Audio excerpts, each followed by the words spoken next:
우리가 흔히 무모하게 도전하고 시도하는 것을 계란으로 바위치기다, 이런 표현을 많이 씁니다. 아무리 계란을 던져봐야 그 단단한 바위는 끄떡도 하지 않고 껍질이 약한 계란만 깨질 뿐이다, 이런 얘기지요. 그래서 과거에 일본 식민지하에서 독립운동을 하던 분들을 비아냥하면서 조소하면서 그렇게 얘기를 많이 했죠. 그래봤자 계란으로 바위치기다. 하지만 이렇게 냉소와 패배주의적인 그런 목소리 앞에서 다른 시각으로 말하는 사람도 있었습니다. 이런 거죠. 바위는 아무리 강해도 죽은 것이고 달걀은 아무리 약해도 산 것이니 바위는 부서져서 모래가 되지만 달걀은 깨어나서 바위를 넘는다. 제가 한 말은 아니고요. 멋진 말이죠. 최명희 씨의 이 대하소설 혼불이라는 소설에 나오는 한 장면입니다. 그래서 이 장면을 각색해서 예전에 이제 TV 드라마 각시탈이라는 이제 드라마에서도 이 비슷한 문구가 한번 나왔습니다. 생명이 위대하다는 거죠. 정말로 연약해 보이지만 그 달걀 안에는, 그 계란 안에는 생명이 있기 때문에 그 바위를 이길 수 있다라는 거죠. 그렇다면 그 생명의 가장 큰 특징은 무엇일까요? 생명이 있는 그 달걀과 생명이 없는 그 바위의 가장 큰 특징. 바위는 시간이 지나도 그대로이지만 달걀은 시간이 지나면 부화해서 병아리가 되고 닭이 된다는 거죠. 결국은 이 생명의 가장 큰 특징 중에 하나는 바로 자라고 있다라는 것입니다. 오늘 설교의 제목, 바로 자라고 있다. 성장하고 성숙하는 것은 바로 생명의 고유한 특징이라는 거죠. 때로는 그 속도가 눈에 띄지 않게 더디 진행되는 경우도 있을 수 있겠지만 생명은 분명히 자란다, 이런 특징이 있습니다. 온라인 예배를 드리다가 이제 주일 현장 예배를 드리면서 많은 성도분들을 이렇게 반갑게 맞이하게 됐는데요. 저희 집안 사정을 좀 아시는 분들은 하나같이 공통적으로 하시는 인사가 있었습니다. 애기 잘 크죠? 막내 잘 크죠? 궁금한 거죠. 작년 11월 26일에 태어났다는 소식은 들었는데 도무지 볼 기회가 없으니까 궁금한 거죠. 벌써 이제 8개월이 지금 다 돼가고 있는데, 그래서 성도분들께 인사도 드리고 이제 예배에 나와서 담임 목사님께 이제 유아 축복 기도도 받고 싶었는데 너무 커버려서 이제 갓난아이 같지 않아서 갓난아이가 아닌데 유아 축복 기도, 좀 민망한 상황이 돼버렸습니다. 그래서 여기에 엊그제 찍은 사진이라도 한 장 좀 보여드려야겠다 싶어서 사진을 준비를 해봤습니다. 사진 보여주시죠. 이렇게 생겼습니다. 어떻게 저랑 좀 닮았나요? 닮았다고 얘기하시는 분도 있고, 저희 아내 얼굴을 아는 분들은 사모를 더 닮은 것 같은데, 이렇게 얘기하시는 분도 있는데, 정확한 한 가지 사실이 있습니다. 먹성만큼은 저를 아주 빼닮았습니다. 어찌나 잘 먹는지. 지금 제가 입고 있는 티셔츠가 영아부 성경학교 티셔츠입니다. 인증샷을 찍으라고 해서 한번 찍어봤습니다. 그래서 요즘은 정말 아이들이 잘하고 있구나, 이걸 절감하고 있습니다. 저희 집에 7살, 6살, 4살, 그리고 방금 보여드린 이제 2살 사형제가 있는데요. 셋째가 정말 잘 먹습니다. 이 넷이 다 잘 먹는데 셋째는 정말로 상상을 초월합니다. 웬만한 그냥 아가씨들 조금 먹는 양을 좀 넘습니다. 그래서 지금 4살인데 지금 18kg예요. 둘째 6살이 지금 17kg인데 이미 따라잡았습니다. 그리고 이제 첫째 지웅이 같은 경우는 이제 7살인데 벌써부터 자유롭게 거침없이 막 자기 의견을 막 얘기를 합니다. 그래서 얼마 전에는 이제 놀이터에서 이제 아이를 놀리게 하고 좀 멍하니 있는 게 좀 심심해서 족구 발차기 연습을 좀 이제 놀이터에서 했습니다. 그래서 이렇게 발이라고 생각하면 발을 팍 차는 연습을 기합을 넣으면서 빡빡 하면서 연습을 했죠. 근데 아이가 보기에 좀 민망했나 봐요.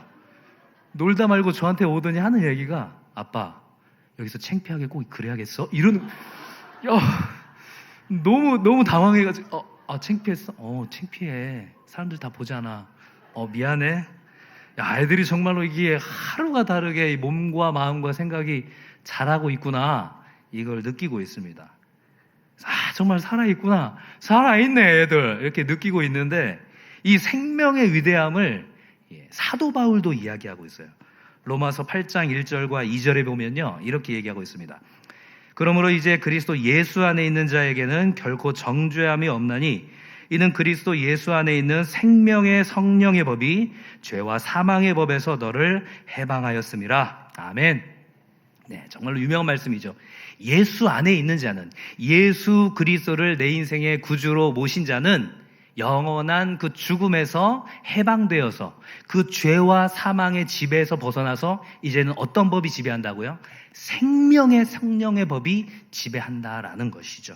더 이상 하나님께서 나를 죄인 취급하지 않으신다는 것입니다.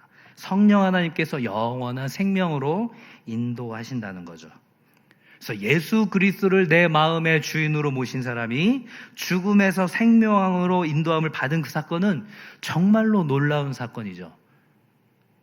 노예 상인이었던 그 존 뉴턴의 그 찬송가 305장 가사가 그렇지 않습니까? 나 같은 죄인 살리신 주 은혜 놀라와. 그 다음에 어떻습니까? 잃었던 생명 찾았고, 나는 살아있으나 죽은 자와 같았는데 잃었던 그 생명을 하나님께서 찾아주셨다. 광명을 얻었네.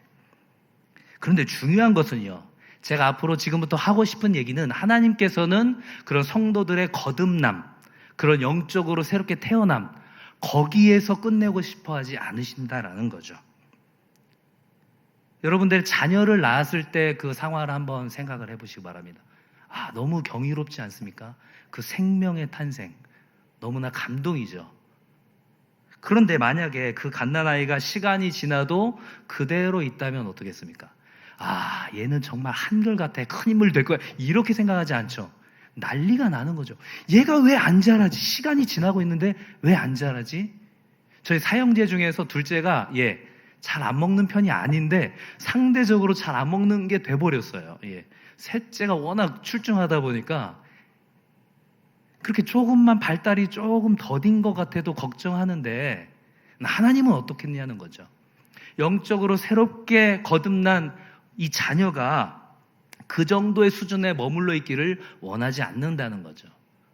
오늘 사도 바울을 통해서 하나님의 마음이 전달되는 것도 바로 그런 내용입니다. 영적인 갓난아기 아이 수준에서 머무르지 말라는 거죠. 영적으로 새롭게 태어난 공동체인 이 에베소 교회 성도들이 그리스도인으로서 어떻게 살아가야 할 것인가에 대해서 오늘 본문은 이야기하고 있습니다. 자라나야 한다라는 거죠. 예수님께서 키가 자라고 하나님과 사람에게 더욱 사랑스러워 가셨던 것처럼 그렇게 그리스도인이라고 불리는 그런 성도는 영적으로 자라가야 한다는 것입니다. 그리고 더욱더 중요한 것은 그러한 영적인 성장과 성숙은 교회 공동체라는 이 울타리 안에서 하나됨을 이루면서 그렇게 성숙해 가야 한다, 이렇게 얘기를 하고 있습니다. 그래서 오늘 본문을 굉장히 많이 들어보셨을 겁니다. 우리 작년에 표어의 주제가 있는 구절이기도 했고, 지난주에 담임 목사님께서 세미나를 통해서 했던 구절이기도 하지만, 오늘 본문을 통해서 하나님께서 이 시대를 살아가는 우리가 어떻게 어느 정도 수준까지 영적으로 성숙하기를 원하시는지, 그런 영적인 수준의 그 목표와 왜 그럼 우리가 영적으로 성숙해야 하는가, 그런 영적인 성숙의 이유와 우리가 어떻게 그런 영적인 성숙을 이룰 수 있을까, 그 방법, 영적 성숙의 목표와 이유와 방법에 대해서 지금부터 살펴보도록 하겠습니다. 먼저 우리가 읽은 첫 구절인 13절을 한번 보도록 하겠습니다. 에베소서 4장 13절입니다. 우리가 다 하나님의 아들을 믿는 것과 아는 일에 하나가 되어 온전한 사람을 이루어 그리스도의 장성한 분량이 충만한 데까지 이르리니, 지금 하나님께서 사도 바울을 통하여서 신앙의 성숙의 목표, 그 최종 단계를 이야기하고 있습니다. 지금 세 가지를 얘기하고 있죠. 먼저는 무엇입니까?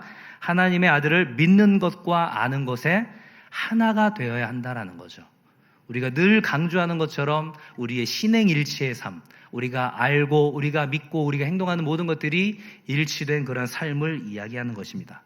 예수 그리스도가 하나님의 아들이라는 것을 알고 믿고 그 믿음대로 행하는 것, 우리가 지난주에 이제 우상 숭배와 관련된 마지막 최종 정리를 하면서 제목이 뭐였습니까?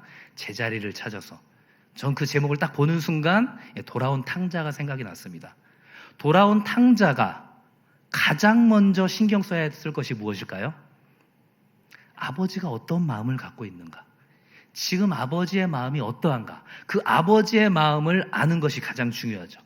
아버지는 내가 집에 있는 걸 행복하게 생각하시는구나. 함께 있는 걸 좋아하시는구나.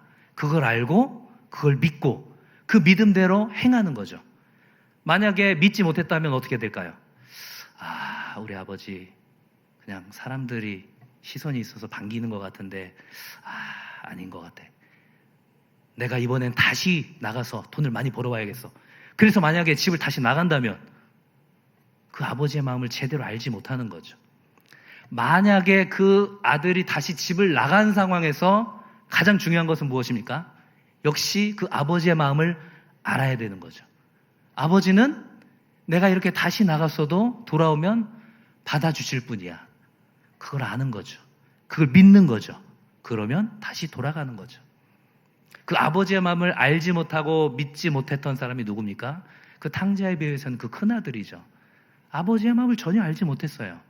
아버지와 함께 일하는 기쁨을 누리지 못하고 자기 자신을 스스로 종으로 전락시켰죠. 하나님의 마음을 알고 믿고 그대로 행하는 것, 그러한 신행일치의 삶, 그것이 하나님께서 신앙 성숙을 통해서 우리에게 제시하는 목표라는 거죠.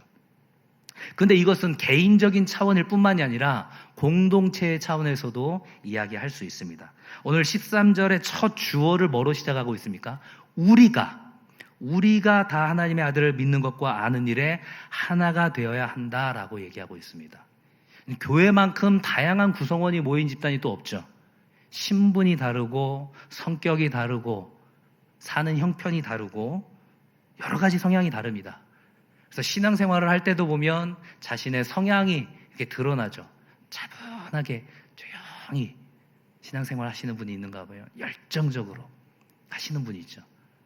때로는 서로를 비난하기도 합니다. 너무 정적이야.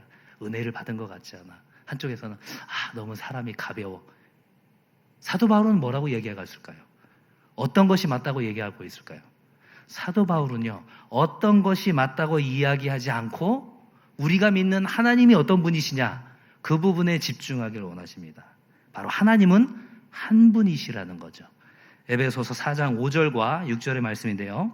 주도 한 분이시요 믿음도 하나요 세례도 하나요 하나님도 한 분이시니 곧 만유의 아버지시라. 만유 위에 계시고 만유를 통일하시고 만유 가운데 계시도다. 아멘.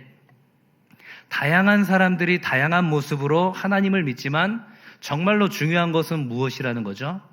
그 다양한 사람들이 다양한 모습으로 믿는 하나님은 한 분이라는 거죠. 다른 하나님이 아니라는 거예요. 그래서 그 하나님의 그 진리의 복음을 믿는 믿음의 그 상황만큼은 하나됨을 이루는 것이 당연하다는 거죠. 왜요? 하나님이 한 분이시기 때문에, 다른 하나님을 믿는 것이 아니기 때문에.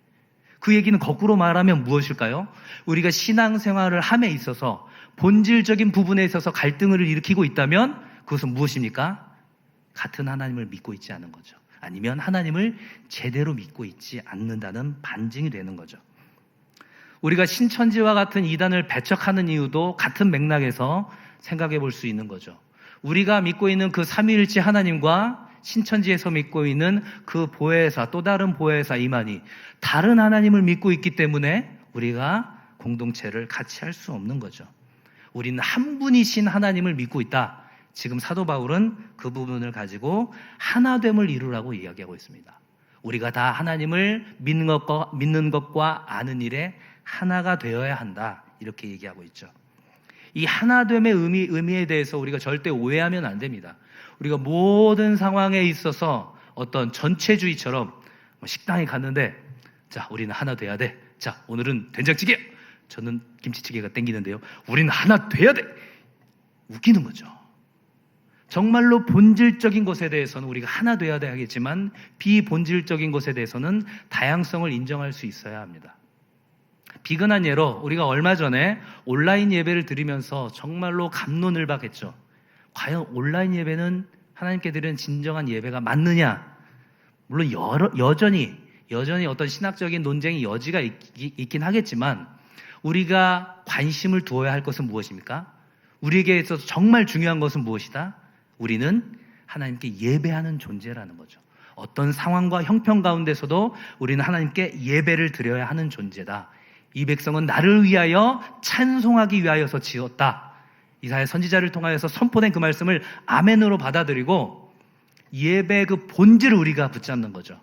그 상황 가운데서 코로나19의 그 상황 가운데서 여러 가지 방법과 장소에 대한 부분에 있어서 그것이 옳다 그르다를 따지기보다는 우리가 본질에 더욱더 집중하는, 내가 정말로 예배자로 나아가고 있는가.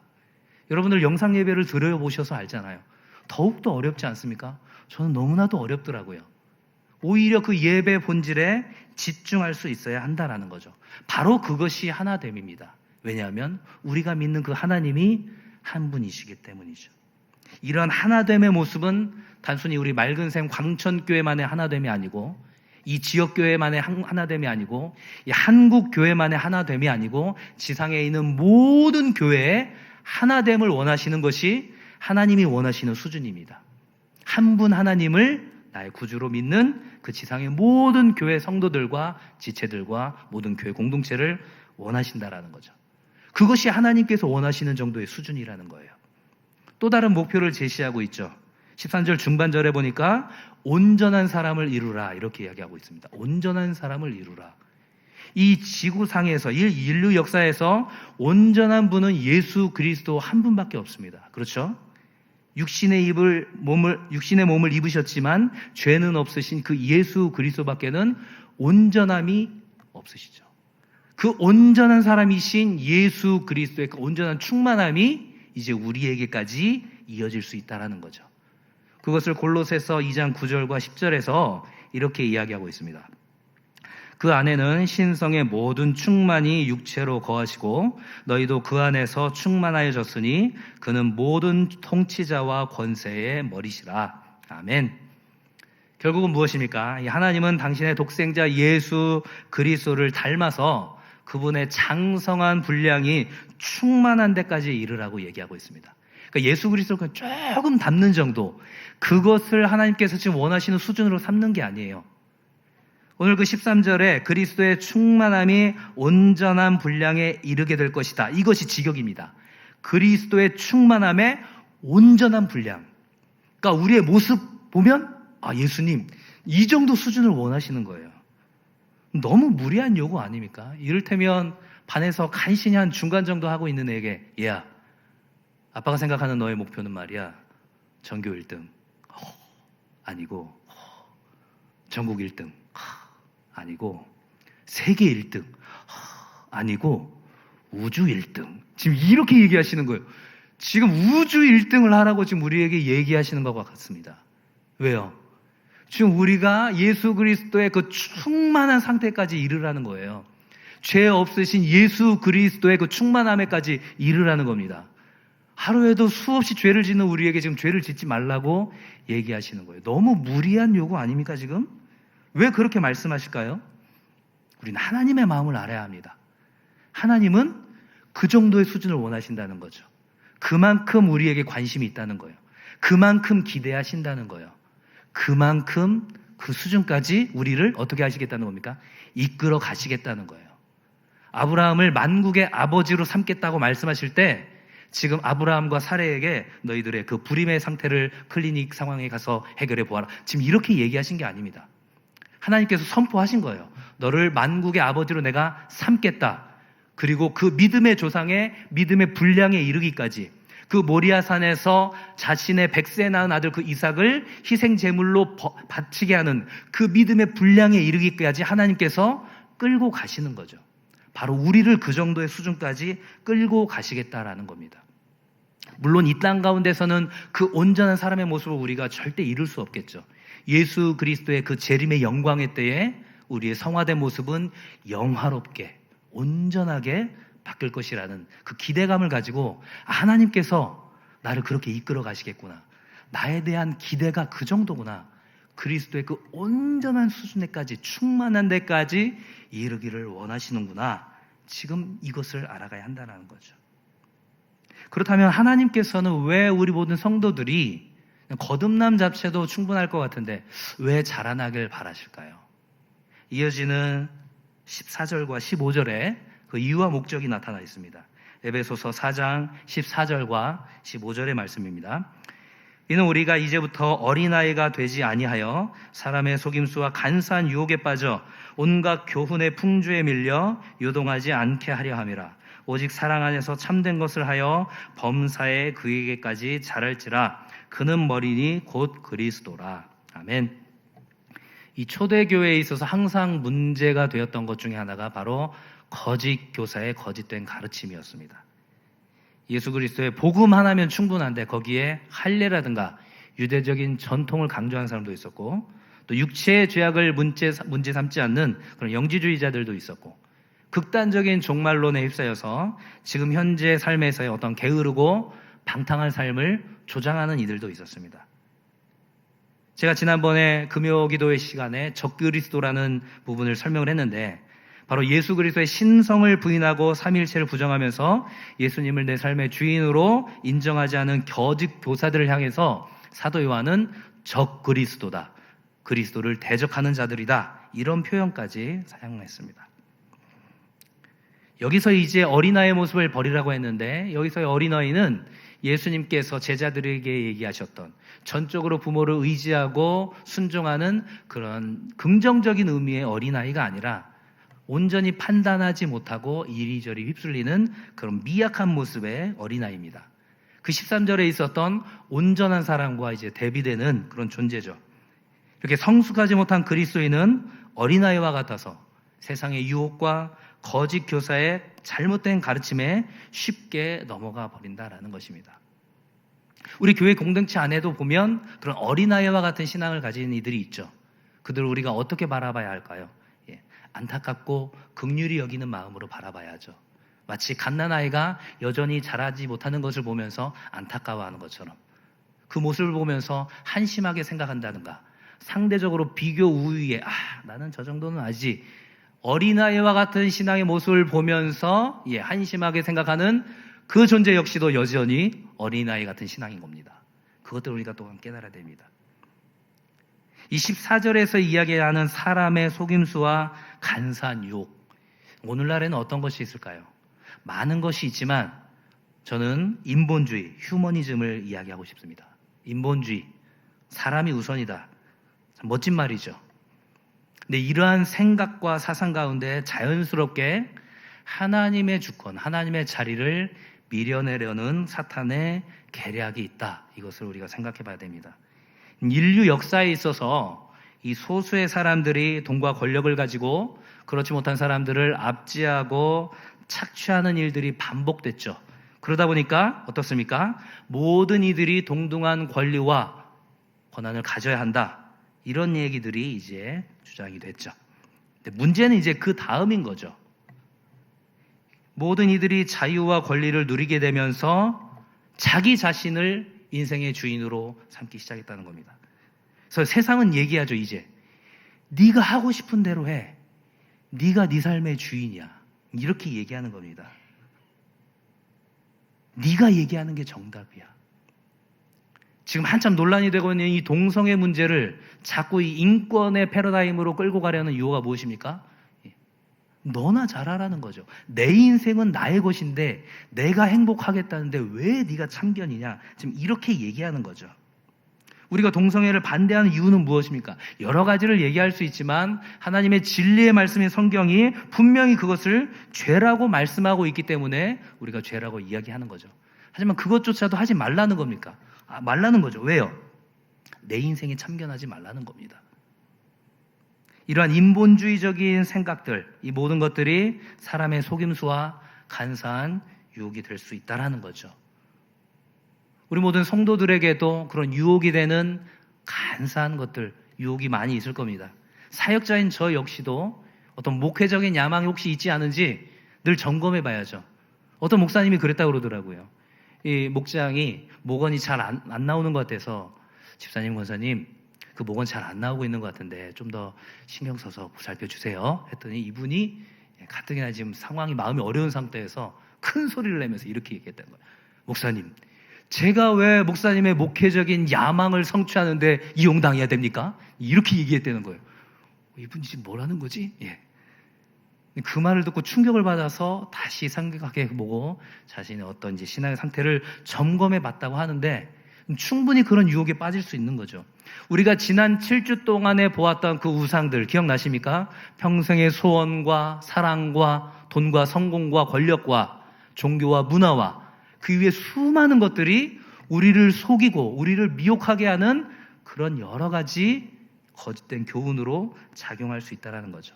우리가 영적으로 성숙하지 못하면 그 모든 것들에 휘말려서 마치 파도에 이리저리 휘말리는 그런 배와 같은 그런 모습으로 흔들릴 수 있다는 겁니다.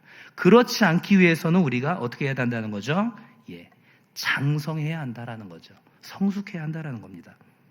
그래서 사도 바울은 어린아이와 같은 신앙에서 장성한 신앙인으로 자라가는 자신의 모습을 이렇게 얘기하고 있습니다. 고린도전서 13장 11절입니다. 내가 어렸을 때에는 말하는 것이 어린아이와 같고 깨닫는 것이 어린아이와 같고 생각하는 것이 어린아이와 같다가 장성한 사람이 되어서는 어린아이의 일을 버렸노라. 아멘. 사도 바울은 또한 중요한 것을 얘기합니다. 어린아이와 같은 모습을 버려야 한다면 그 소극적인 모습 대신에 우리가 적극적으로 해야 되는 것이 있다. 그것은 바로 사랑 안에서 참된 것을 하라. 이렇게 지금 15절 중반절에서 이야기하고 있습니다. 근데 이 참된 것을 하라는 의미의 원어적인 의미를 직역을 하면 진리를 말하다 이런 뜻입니다. 사랑 안에서 참된 것을 하여, 이것은 무엇입니까? 사랑 안에서 진리를 말하라는 거죠. 곰곰이 생각해 보면요, 거의 불가능에 가깝습니다. 우리가 누군가를 사랑할 수 있어요. 혹은 우리가 누군가에게 진실과 진리를 말할 수 있어요. 하지만 사랑 안에서 진리를 말하는 것은 생각보다 쉽지 않습니다. 진리를 말하는데 탁월하지만 사랑을 잊어버린 선지자적인 모습이 나타날 수도 있고, 우리가 사랑하지만 차마 그 진리가 고통스러워서 말하지 않는 그런 비겁한 겁쟁이의 모습을 보일 수도 있죠. 사랑 안에서 진리를 말한다는 것은 하나님의 사랑과 공의를 모두 갖추는 것이기 때문에 너무나도 어려운 것입니다. 삶의 모든 영역에서 진실되게 행동하면서 사랑의 마음을 가져야 하기 때문이죠. 사랑 안에서 참된 것을 하는 것, 사랑 안에서 진리의 말을 하는 것, 그것을 우리는 요한복음 8장에 있는 가늠한 여인을 대했던 예수님의 모습에서 우리가 중요한 교훈을 얻을 수 있습니다. 이 서기관과 바리새인들이 예수님을 고발하기 위해서 가늠한 여인을 현장에서 잡아와서 이제 성전에서 말씀을 전하고 있는 예수님 앞에 딱 들이대죠. 그러면서 얘기를 하는 겁니다. 선생님, 이 여자가 가늠하다가 지금 현장에서 잡혔습니다. 자, 지금 서기관과 바리새인들이 지금 억울한 사람을 지금 누명 씌웠을까요? 아닌 것 같아요. 이 가늠한 여인이 전혀 반항하거나 이의를 제기한 모습을 볼 수 없습니다. 사실을 얘기했어요. 현장에서 잡아왔어요. 그러면서 얘기를 하죠. 모세의 율법에는 이러한 여자를 돌로 치라고 했습니다. 이 말은 어떨까요? 꾸며낸 얘기일까요? 이것 역시도 진리를 이야기하고 있습니다. 레위기 20장과 신명기 22장에 보면 분명히 가늠한 사람을 돌로 치라, 죽여라 이렇게 되어 있습니다. 지금 서기관과 바리새인은 진리를 얘기하고 있어요. 그런데 중요한 것은 무엇입니까? 그들의 마음 가운데 이 가늠한 여인을 불쌍히 여기고 긍휼히 여기는 마음은 없어요. 사랑은 어디에도 없습니다. 율법에는 분명히 가늠한 사람 두 사람을 둘 다 죽이라고 했는데 어찌된 영문인지 남자는 또 보이지도 않습니다. 풀리지 않는 미스터리죠. 이때 예수님은 어떻게 반응하십니까? 우리가 잘 아는 것처럼 땅에 우리가 알 수 없는 글자를 쓰시더니 뭐라고 얘기하시죠? 너희 중에 죄 없는 자가 먼저 돌로 쳐라. 우리가 잘 생각해야 됩니다. 지금 예수님의 이 말이 너희 중에 죄 없는 자가 먼저 쳐라, 이 얘기가 이 여자의 간음은 죄가 아니야, 지금 이렇게 얘기하는 게 아니라는 거예요.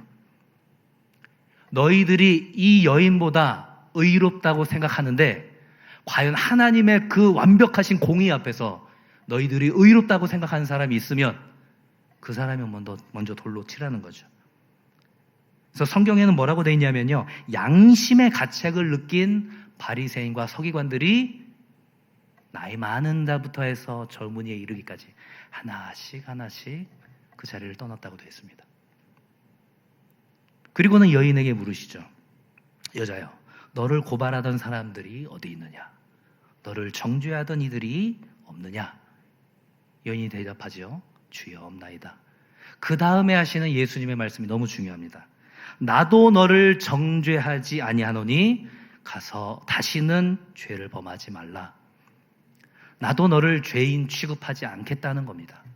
하지만 다시는 그 죄를 짓지 말라는 거죠. 물론 여기서 말하는 죄가 이 간음을 이야기하는 것인지 우리 보편적인 인류의 죄를 얘기하는 것인지 해석의 여지는 있지만 중요한 건 무엇입니까? 예수님께서는 이 간음이 지금 죄가 아니다 말씀하시지 않았어요. 너의 그 간음은 분명히 죄다. 하지만 나는 너를 죄인 취급하지 않겠다. 사랑 안에서 진리를 말한다는 것은 바로 이러한 것입니다. 예수님을 닮아가는 이 성숙한 신앙인만이 이렇게 할 수 있는 거죠. 중간에 말씀드린 이 동성애에 대해서도 우리가 이러한 입장으로 나갈 수 있어야 됩니다. 우리가 동성애자들을 바라볼 때 예수님처럼 얘기할 수 있을까요? 동성애는 분명히 죄야. 성경에서 말하고 있는 죄다. 우리는 그것을 반드시 말할 수 있어야 됩니다. 하지만 혹시라도 우리 마음 안에 그 동성애자들에 대한 정죄와 비난의 돌을 지금 준비하고 있지는 않습니까? 돌을 던질 준비를 하고 있는 거죠. 그러면서 마음속으로는 어떤 생각을 하는 거예요? 나는 너랑 달라. 내가 얼마나 견고한 사람인데 이 음란한 것, 난 너랑 달라. 하나님 앞에서 용서받은 죄인임을 망각하는 우리의 그 모습. 우리가 그 죄에 대해서는 정확히 이야기하지만 사랑 안에서 진리를 말하고 행할 수 있어야 한다라는 것입니다. 사람은 영적인 동물이죠. 얼마 전에 그 탈북하신 그 강도사님을 통해서 얘기 듣지 않았습니까? 예. 정말로 형식적으로 대하고 있는지 진심을 다해서 사랑의 마음으로 대하고 있는지 대화하다 보면 안다는 거예요. 어쩌면 이 한국 교회 앞에 지금 서기관과 바리새인이 간음한 여인을 예수님 앞에 데리고 온 것처럼 이 코로나19라는 이 어수선한 상황 가운데서 하나님께서는 이 동성애라는 문제를 지금 우리 앞에 떡하니 두신 거예요. 자, 어떻게 할래? 니들 어떻게 할래? 뭐라고 얘기합니까? 사랑 안에서 진리를 말하고 행하라는 겁니다. 성숙한 그리스도의 모습을 보이라는 거죠. 그리스도인을 닮아감으로써 그 모습을 보이라는 겁니다. 이렇게 참된 삶과 언행을 통해서 교회의 머리가 되신 그리스도를 닮아가기를 바라는 이 사도 바울의 간절한 마음이 고린도전서 11장 1절에 이렇게 기록되어 있습니다. 내가 그리스도를 본받는 자가 된 것 같이 너희는 나를 본받는 자가 되라. 야, 날 좀 본받아, 이 얘기가 아니고요. 내가 본받기를 원하는 유일한 한 사람이 바로 예수 그리스도라.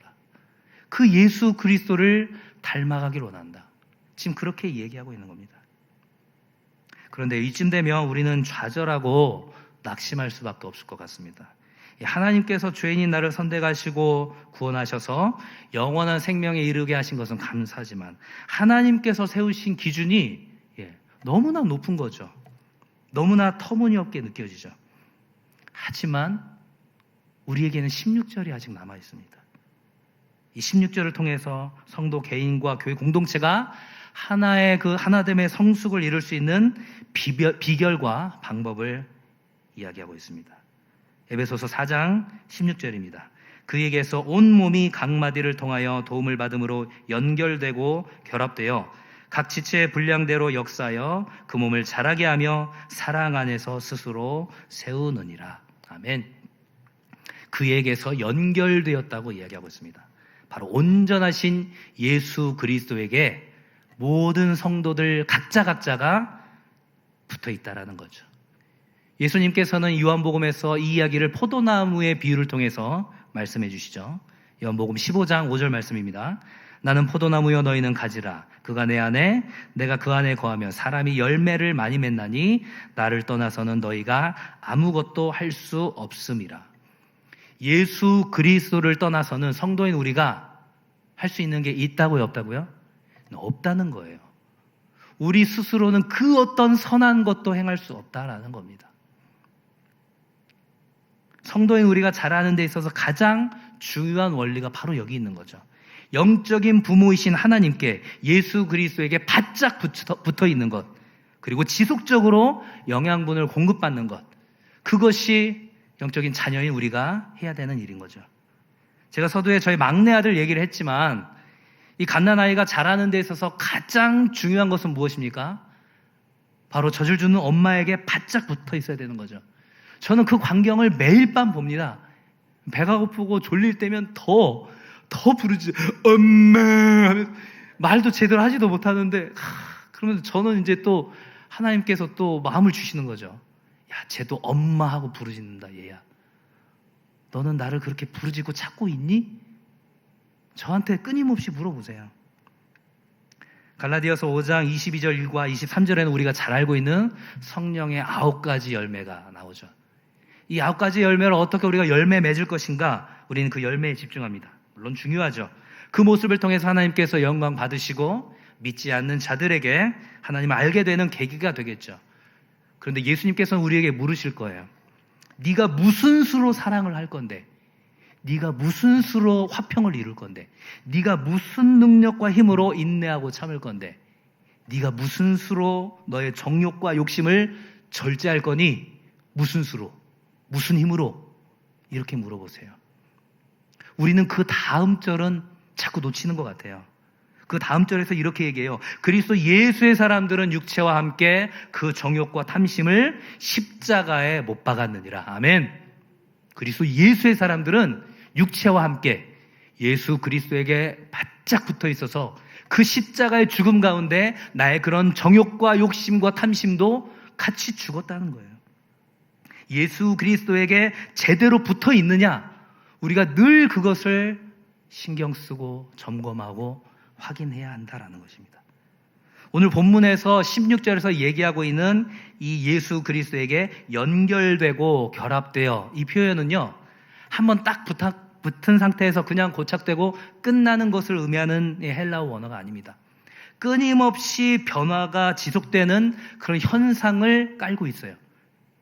그러니까 한번 붙었다고 해서 그걸로 끝나는 것이 아니라 내가 정말로 그 포도나무인 포도나무에 붙어있는 가지인지를 늘 확인하고 점검하고 조정하는 것이 성도 개인과 교회 공동체가 하나됨을 이루면서 그리스도의 장성한 분량에까지 성장하고 성숙하는 유일한 비결이라는 거죠. 유일한 비결.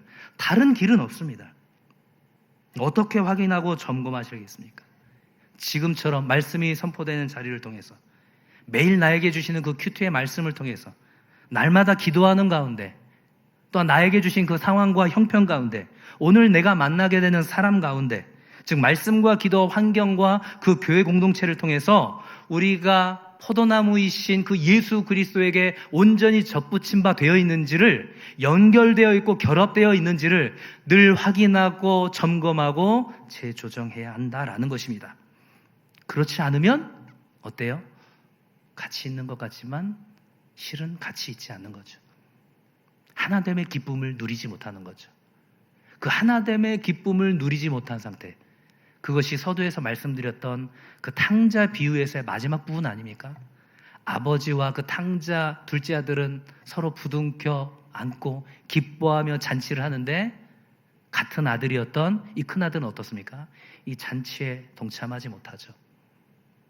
그 하나됨을 이루지 못하는 비극, 아버지의 마음을 알지 못하고 그것을 신뢰하지 못하고 그것을 깨닫지 못하는 것. 코로나19로 인해서 교회에서 자주 모일 수 없는 상황이 발생해 버렸습니다. 뭐 어떻게 하시겠습니까? 뭐 어쩔 수 없지 뭐 상황이 이런데 어떡할 거야. 영적인 심각함을 느껴야 됩니다. 내가 자칫 잘못하면 영적으로 고사될 수 있겠구나. 대체할 수 있는 방법을 찾아야죠. 교회도 어떻게든 여러 성도분들을 돕기 위해서, 함께 자라가기 위해서 정말로 애쓰고 있습니다. 정말로 B급이지만 슬기로운 교회 생활, 이런 것도 만들어서 보내드리고 있고, 날마다 큐티 가이드 영상도 보내드리고 있고, 오늘 이 예배도 실시간 영상을 통해서, 또한 인터넷을 통해서 그렇게 개인 경건에 더욱 힘쓰고, 자주 볼 수는 없지만 목원들을 더욱더 신경 쓰고 기도하고, 예배의 본질이 무엇인지 다시금 생각을 해보고, 그리고 예전엔 중요하게 생각하지 않았던 그 가정 예배 다시 한번 생각해보고, 우리 자녀와 같이 있는 시간이 많아졌는데 어떻게 얘기하지? 무엇을 얘기하지? 어떻게 하면 좋지? 우리 자녀들과. 그것이 궁금하신 분들은 이번 주 금요일 포스트 코로나와 영적 화랑도 계속되는 세미나에 참석하시기 바랍니다. 막간을 이용해서 직접 광고했습니다. 네.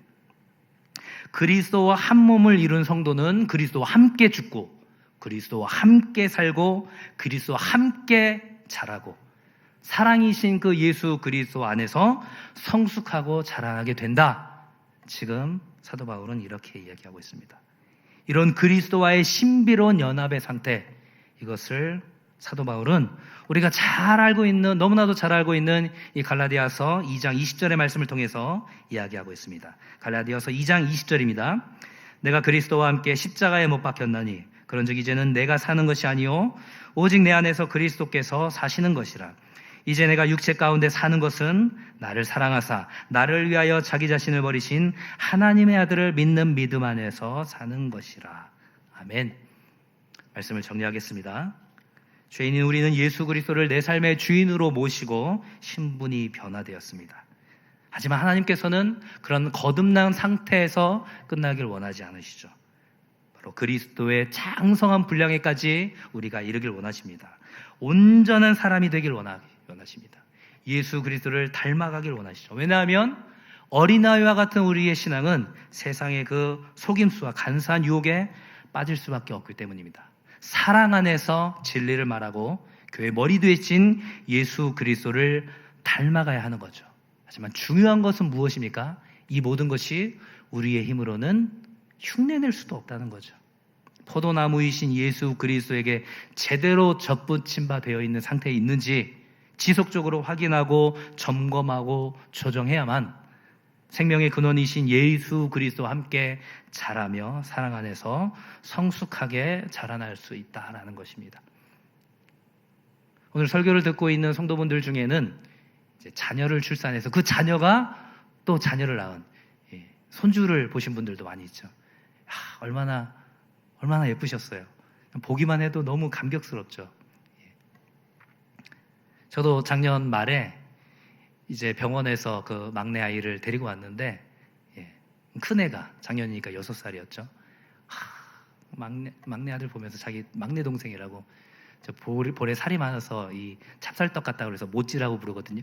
모찌 하면서 이렇게 앉는데 눈물이 핑 도는 거예요. 지도 애인데 애를 안으면서 어유 그랬잖요 이러면서 짧은 소리 내면서 너무 기특한 거예요. 인간인 우리도 우리의 자녀들이 그렇게 자라고 성숙하는 것을 보고 기쁘고 흐뭇한데, 하나님께서는 어떻겠습니까? 얘가 언제부턴가 맨날 저만 알더니 이제 가족들 위해서 기도하네, 다른 사람들을 위해서 기도하네, 맨날 자기만 알더니 다른 사람들 도울 줄도 아네. 컸네. 얼마나 기쁘실까요? 그 기쁨을 함께 누리시길 원하는 거죠.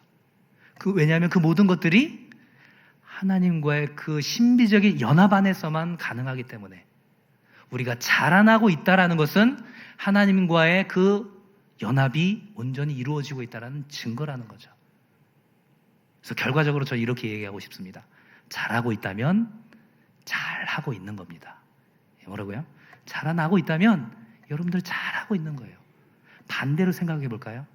나의 신앙이 여전히 잘하고 있지 않다면 뭔가 문제가 있는 거예요. 어디에 문제가 있는 거예요? 지금 예수님과 혹시 떨어져 있지는 않은지 확인해 봐야 돼요. 우리가 찬양 마지막 곡으로 불렀던 그 지금까지 지내온 것, 제가 20년 전에 군대 제대하면서 그 군부대를 나오면서 눈물을 흘리면서 불렀던 찬송가입니다. 그러면서 순간 생각해 봤어요. 태경아, 그 20년 전에 하나님을 알던 너의 모습과 지금의 너의 모습, 너는 얼마나 과연 자라났니? 순간 낙심이 됐습니다. 하지만 그럼에도 불구하고 다시 일으켜 세우시는 그 하나님의 손길을 붙잡고 또 이렇게 나아가는 거죠. 그렇게 나아갔으면 좋겠습니다. 자, 다윗이 고백했던 것처럼, 얘야, 너의 소원이 무엇이니? 라고 물어보면 하나님 저는 그냥요 우리 성도들이랑 다 같이 그냥 예수님 곁에서 꼭 붙어서 살고 싶어요. 다윗이 주님의 그 아름다움을 바라보면서 주님의 그 전 안에서 내가 늘 살고 싶습니다. 그렇게 고백했던 것처럼 그것이 우리의 유일한 소원이 되기를, 그래서 예수 그리스도의 장성한 수준에까지 우리가 하나됨을 이루면서 자라갈 수 있기를 주님의 이름으로 간절히 축원합니다.